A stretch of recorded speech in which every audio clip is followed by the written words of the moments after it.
Почитувани сограѓани, во време кога пред очи имаме трговија од страна на владата со националните и државни интереси, кога се склучува капитулантскиот договор на Зоран Заев, со кој се брише името Македонија, и се прават редица други отстапки на штета на државата, и во период кога Македонија останува без датум за преговори, економијата продолжува да тоне. Катастрофата во националната политика е само еден дел, а во реалниот живот е уште полошо. Со раст од 0,1%, економијата на Република Македонија е најслаба во Европа, а најновиот податок за индустриското производство во мај и раст од 1,1% покажува дека растот на индустријата е недоволен и далеку од потребното ниво. Тоа значи дека граѓаните продолжуваат да осиромашуваат, а економијата да е закована на дното. Производството во рударството е во слободен пат од минус 7,3%. Секторот енергија забележува пат од 6,3% и нетрајните производи за широка потрошувачка за цели 6%. Кога ќе сакаат да представат лажна разубавена слика која е далеко од реалноста, ќе кажат дека во април индустриското производство пораснало за цели 1,5%.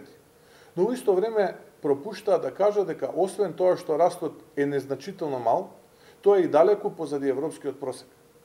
Кога во Македонија имаме очајно индустриско производство кое бележи раст од скромни 1,5%, Словенија за месец април, споредено со истиот месец лани, има раст од 6,5%, или индустриското производство растало скоро за 4,5 пати повеќе од она во Македонија за истиот период. Романија пак забележува раст од 6%, што е за 4 пати повеќе од растот во Македонија за истиот период. Полска забележува раст од 5,9%, Словачка раст од 4%, Португалија и Финска раст од 3,8% и така натаму. Македонија на чело со Зоран Заев пропушта драгоцено време. Граѓаните добро знаат дека не живеат подобро, ниту пак работите ќе тргнат кон подобро. Сите алибија на ова влада се веќе потрошени.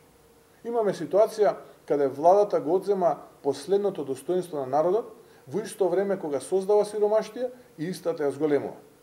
Младите се најпогодени. И затоа си заминуваат и ја напуштаат нашата држава. И тоа мора да престане.